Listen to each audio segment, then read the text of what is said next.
Your iPhone is exposing you. Your iPhone is one of the most personal devices you own. It knows where you go, where you talk to, what you search for, and everything on how you use your apps, and most of all, every actions of use. So, Apple actually has built a strong reputation for privacy.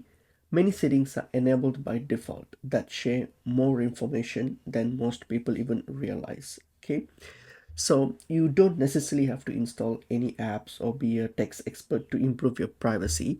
So I'm just going to show you some settings that you can change in your phone in order to stop iPhone from sharing unnecessary informations and data to third-party sites and stuff. So mostly these settings are from within your iPhone itself. So yeah, all from your iPhone settings, and mainly involves your Safari browser, as predominantly Safari is the one that shares the data in most cases. So let's get started. So the first thing on your iPhone here, and once you're on your settings on your iPhone, so scroll all the way down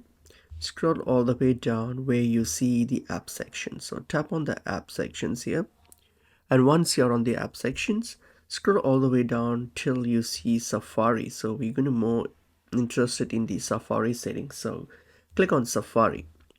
So once you're on the Safari settings here, so first we'll start off with Siri. So the Apple Intelligence and Siri, so tap on it, and here you can, if you're a person who uses Siri more often, then you can like allow this option, learn from this app, you can just turn it on.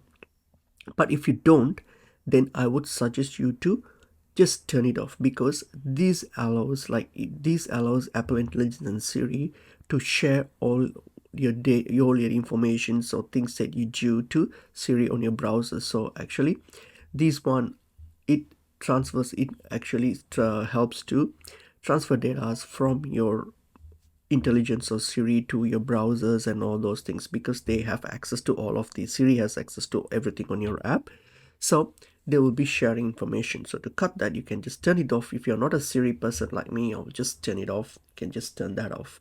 Okay, the next thing is, if you scroll all the way down till you get to this section here under privacy and security sections. Here there's an option called prevent cross-site tracking. I would suggest you to turn this off, because what it does is that it transfers your data from one site to another. For example, when you browse or do something on a site, so the data from that site might be transferred to other sites as well. Like let's say when you have you have searched something on Safari, and also those search results and stuff might also now reflect on your Facebook or Instagram, where they would show out the same thing that you just search. For example, you search for a product and it pops up, people get that, right? So that's the cross-site tracking. So I would suggest that to turn this off, because we don't really need to know. If I want to search for something, I'll just search for it and that's it. I don't need that to be transferred. So you can just turn that off.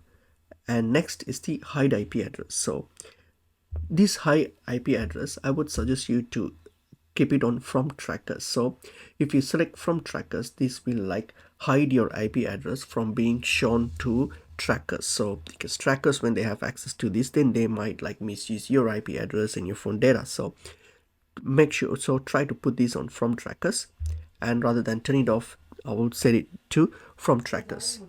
Okay, next one here is this one, the fraudulent website warning, and also not secure connection warning. These two options here. So the fraudulent website warning is when like Apple gives you a warning when you are like attempting to visit a website which is not secure, or which is like fraudulent, not general, not a lethargic website. So it gives you a warning, so you can turn that on, sorry. So I would suggest you to turn that out, so Apple gives you a warning. And also there is this not secure connection warning. So suppose a website that you are trying to reach, maybe it's a not a secured one, or it has some or wire, some malwares or something like that, so some safety issues. Okay, so that will give you a warning, so you can just turn that off, like turn that on to give you a warning. So this will prevent you from accessing websites which are fraudulent and not safe, that can actually misuse or use your data. So you can just turn these two options on for you to prevent that from happening. And next one is, if you scroll all the way down again here, if you go down here, you will see there is a location option there. Tap on the location option. So this will give access to your location. So not all websites need your location access, so I would prefer to set this as ask. Okay, instead of allow or deny, I'll set it as ask. We might need your location, like Google Maps, some websites or something you're like, visiting, they need it. So it's best to ask. So you don't want to give your location and your tracking details to all the websites, so just put it on ask, so that will actually restrict your location details. Okay, and the same thing you can do with camera and microphone. So these two, you don't really need it on all the websites and everything, so I would suggest to put it on ask. The same thing for microphone as well, put it on ask. So only if it's required, it will ask you, and you can allow it if you think it's required. Otherwise you don't have to. So you can restrict your data and not being transferred, you can do that too. And the next one here, click on the advanced option here. So when you get to this advanced option here, what we want to do, you have this website data.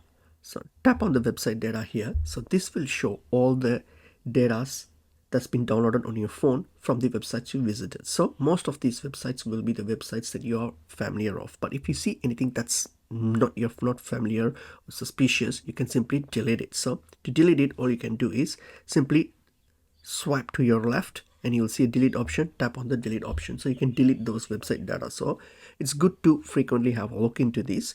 And if you want to remove all the website data, then you can simply tap on this remove all website data. So this will clear all your website data. So it's good to always keep an eye, because sometimes by mistaken you would have visited some websites which are not really safe. So you can look into that as well. And here under privacy tracking and fingerprint protection, so you can actually use this for all browsing or just private browsing, because this will just help you like track, and it will help you with some tracking and from any like fingerprint protection. So it's from your fingerprint being used and all those things, so it will just track and protect it. So you can, especially when you're browsing, so you can set it to all browsing recommended, or at least to private browsing, so only when you're doing private browsing. But I will suggest you to use this feature as well, because it can also save you from your data. So the next one here, apart from the Safari, I would also suggest you to go back to your settings here. So when you get to your settings here, try to disable the automatic Wi-Fi and Bluetooth joining, because your iPhone may automatically connect to networks you have used before. So review your saved networks. So go to your Wi-Fi and review your saved networks and disable the auto join. Okay, especially for public Wi-Fi networks that you no longer use, because this will help avoid accidental connections to insecure networks, especially when you have used public Wi-Fi's before. So always try and check here, and if you have something that's like not really required, so I would suggest you to just click on it and then just like delete it from, or always click on ask to join networks. So just see how have a review on your networks that you have previously connected, and then disable if it's like sent to automatically you can join it. Just disable that. And these are the basic ones that I want to go through, because your iPhone includes a lot of privacy controls, but many of them are not enabled by default. So if you spend a few minutes just reviewing these settings, this can significantly reduce how much information or data can be shared with apps and services. So hope this video